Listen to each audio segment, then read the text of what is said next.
आईने हिंदी के एक नए एपिसोड में आपका स्वागत है, जहां आपके लिए लेकर के आते हैं इंडियन डिफेंस की प्रमुख अपडेट्स को। और इस वीडियो में हम बेसिकली पहले बात करने वाले हैं भारत और मलेशिया के बीच में चल रही एक विशेष वार्ता के बारे में, जो कि सुखोई 30 के एमआरओ फैसिलिटी को लेकर के है।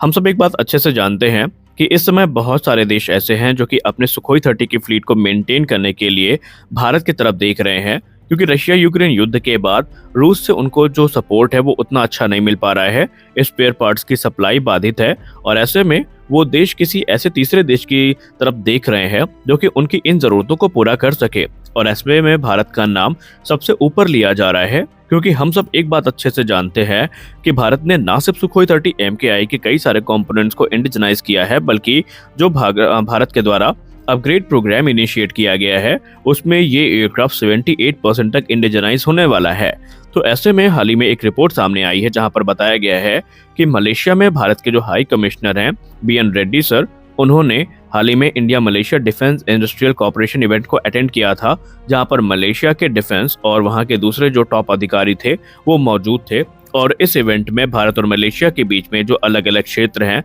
वहां पर कोलैबोरेशन को बढ़ाए जाने की बात की गई थी, जैसे कि डिफेंस कोलैबोरेशन हो गया, ट्रेड कोलैबोरेशन हो गया, और भी कई चीजें हैं जिनको डिस्कस किया गया था। लेकिन इसी इवेंट में एक और इम्पॉर्टेंट बात सामने आई है, जहां पर मलेशिया के द्वारा भारत को एक नया रिक्वेस्ट किया गया है, जहां पर मलेशिया ये चाहता है कि भारत और मलेशिया मिल करके जो साइबर सिक्योरिटी है और सुखोई 30 की जो मेंटेनेंस, रिपेयर और ओवरहॉल फैसिलिटी है इस पर काम करें। यानी अगर हम आसान शब्दों में बात करें तो मलेशिया ये चाहता है कि भारत जो मलेशिया के Su-30 एयरक्राफ्ट हैं इनको टेक्निकल सपोर्ट प्रदान करे, इनके मेंटेनेंस, रिपेयर और ओवरऑल में जो ज़रूरी सपोर्ट है ये मलेशिया को प्रदान करे, ताकि मलेशिया की जो फ्लीट है सुखोई 30 की उसको मेंटेन करके रखा जा सके। क्योंकि हम सब जानते हैं कि मलेशिया अपनी इन ज़रूरतों को पूरा करने के लिए पूरी तरीके से रूस पर आश्रित है, पर रूस से उनको टेक्निकल सपोर्ट मिल नहीं पा रहा, स्पेयर पार्ट्स उतने अच्छे से मिल नहीं पा रहे, जिसके बाद से जो उनके Su-30 की फ्लीट है ये कहीं ना कहीं स्ट्रगल ज़रूर कर रही है। तो ऐसे में वो ये चाहते हैं कि भारत मलेशिया में आए, कोलैबोरेट करे और एक एमआरओ फैसिलिटी को एस्टैब्लिश करे, जहां पर सुखोई 30 सुखोई 30 जो कि मलेशियन है, इनको ना सिर्फ मेंटेन किया जा सके बल्कि अपग्रेड की भी संभावनाएं जो हैं उनको प्रबल करने का प्रयास किया जा रहा है। आपको बता दें, ये पहली बार नहीं है जब भारत और मलेशिया के बीच में Su-30 के एमआरओ फैसिलिटी की बात की गई हो। आपको पता होगा जब मलेशिया जो लाइट कॉम्बैट एयरक्राफ्ट है इसको खरीद रहा था, यानी हम लाइट कॉम्बैट एयरक्राफ्ट का मतलब हम तेजस की बात नहीं कर रहे हैं, क्योंकि लाइट कॉम्बैट एयरक्राफ्ट एक कैटेगरी है, इसके अंतर्गत तेजस कम्पीट कर रहा था। तो उस दौरान भारत ने मलेशिया को ऑफर किया था कि अगर मलेशिया भारत का लाइट कॉम्बैट एयरक्राफ्ट तेजस खरीदता है तो एमआरओ फैसिलिटी जो है इसको मलेशिया में एस्टैब्लिश करने की बात भारत के द्वारा की गई थी। लेकिन अनफॉर्चुनेटली ये जो कॉन्ट्रैक्ट है ये FA-50 के द्वारा जीत लिया जाता है, लेकिन फिर से एक बार मलेशिया यहाँ पर बातचीत कर रहा है। लेकिन इस बार रिपोर्ट्स में ये कहा जा रहा है कि भारत न सिर्फ मलेशिया को एमआरओ फैसिलिटी ऑफर करने के मूड में है, लेकिन अगर बातचीत सही हुई तो जो Su-30 अपग्रेड है ये भी मलेशिया को ऑफर किया जाएगा, जिसका फायदा भारत को भी मिलेगा और मलेशिया को भी मिलेगा, क्योंकि बहुत सारी क्रिटिकल टेक्नोलॉजीज हैं Su-30 की जो ऑलरेडी भारत में विकसित की जा चुकी हैं और भारत उनको इस्तेमाल भी कर रहा है। इसके अलावा Su-30 को लेकर के एक और नई अपडेट सामने आई है, जहां पर हम लोगों ने पहले ये गेस किया था कि आज नहीं तो कल Su-30 जो ऑपरेटर्स हैं उनको भारत अपनी जो BVR मिसाइल से ये ऑफर करेगा। अब ऐसा ही होता नजर आ रहा है। दरअसल भारत का एक नया प्लान सामने आया है, जहां पर भारत अपने अस्त्र मिसाइल को एक्सपोर्ट करने के बारे में विचार कर रहा है। जी हाँ, इस समय भारत जो कि अपने सुखोई 30 MKI में अस्त्र मिसाइल के इंटीग्रेशन को पूरा कर चुका है और ये BVR मिसाइल सुखोई 30 MKI के स्ट्राइक पैकेज का हिस्सा है। तो वहीं इस समय रिपोर्ट्स में ये कहा जा रहा है कि भारत डायनेमिक्स लिमिटेड जो कि अस्त्र मिसाइल्स का निर्माण करती है, ये कंपनी कई सुखोई 30 ऑपरेटर जो कंट्रीज हैं इनके साथ बातचीत में है, और ये बातचीत है अस्त्र मार्क 1 मिसाइल के एक्सपोर्ट की। जी हाँ, Su-30 ऑपरेटर्स जो हैं वो अस्त्र मार्क 1 को लेकर के इंटरेस्टेड हैं,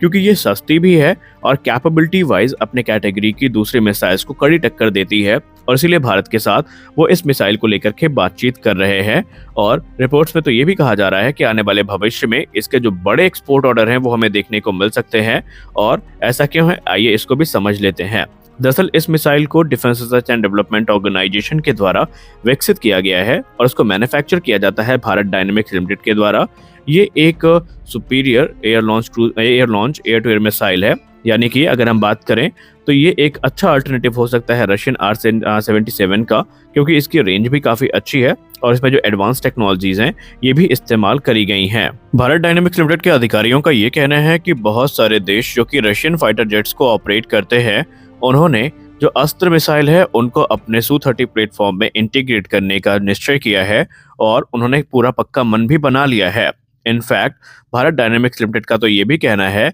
कि तकरीबन 2 देश ऐसे हैं जिनके साथ अस्त्र मिसाइल को लेकर के जो बातचीत है ये फाइनल दौर तक पहुंच चुकी है और माना जा रहा है कि इस वर्ष के अंत से पहले जो एक बड़ी डील है ये एक Su-30 ऑपरेटर नेशन के साथ साइन कर ली जाएगी जो कि अस्त्र मिसाइल को लेकर के है। दोस्तों, अस्त्र मिसाइल का जो इस समय क्रेज है ये लगातार बढ़ता जा रहा है और भारत इस समय एक्सपोर्ट मार्केट को टारगेट कर रहा है, क्योंकि उनका ये मानना है कि अगर अस्त्र मिसाइल भी एक्सपोर्ट की जाती है तो ये भारत के लिए एक बड़ी अचीवमेंट होगी, क्योंकि ऑलरेडी भारत के जो अलग अलग वेपन सिस्टम है ये दुनिया के अलग अलग देशों को एक्सपोर्ट किए जा रहे हैं, जिसमें Pinaka multi barrel rocket launcher system हो गया या फिर advance towed artillery gun system हो गई। ये सारे जो हथियार हैं ये ऑलरेडी भारत एक्सपोर्ट कर रहा है और अब भारत मिसाइल के क्षेत्र में अपनी जो प्रभुता है उसको बनाने का प्रयास कर रहा है। इसके अलावा अस्त्र मिसाइल सिर्फ Su-30 में नहीं बल्कि राफेल में भी इंटीग्रेट की जानी है। जी हाँ, डसॉल्ट राफेल एयरक्राफ्ट जो है इसमें भी जो अस्त्र मिसाइल है इनकी इंटीग्रेशन को लेकर के बातचीत चल रही है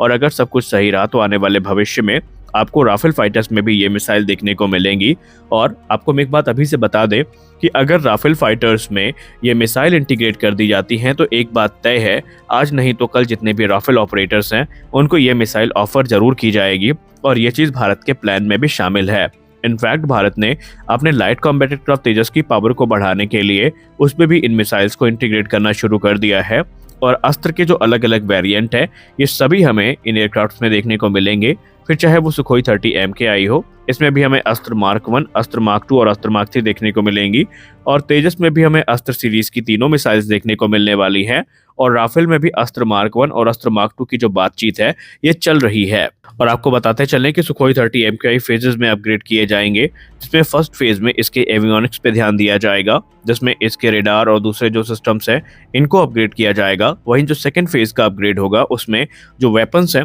इनको शामिल किया जाएगा, यानी जो वेपन अपग्रेडेशन है, वेपन इंटीग्रेशन है, इसको ध्यान में रख करके कदम आगे बढ़ाए जाएंगे। यानी भारत अपनी तैयारियों को पूरा कर रहा है और इसी के साथ साथ भारत पहले से ही जो पोटेंशियल बायर्स हैं इनके साथ संपर्क बना चुका है ताकि भविष्य में किसी प्रकार की जो दिक्कतें हैं वो इस प्रोग्राम को लेकर के फेस ना करनी पड़े। और इस समय भारत के जो अधिकारी हैं अलग अलग देशों में वो लगातार उनके साथ संपर्क में हैं ताकि आने वाले भविष्य की जो डील है इन्हें अभी से ही सिक्योर कर लिया जाए और भारत इसे एज अ एक्सपोर्ट अपॉर्चुनिटी भी देख रहा है। तो आज के इस वीडियो में बस इतना ही। हम आशा करते हैं कि ये वीडियो आपको अच्छी लगी होगी। अगर वीडियो अच्छी लगी तो वीडियो को लाइक करिए, नए हैं तो चैनल को सब्सक्राइब करिए, क्योंकि हम आपके लिए ऐसी अपडेट्स को लेकर के आते रहते हैं। तो मिलते हैं अगले वीडियो में, तब तक के लिए जय हिंद।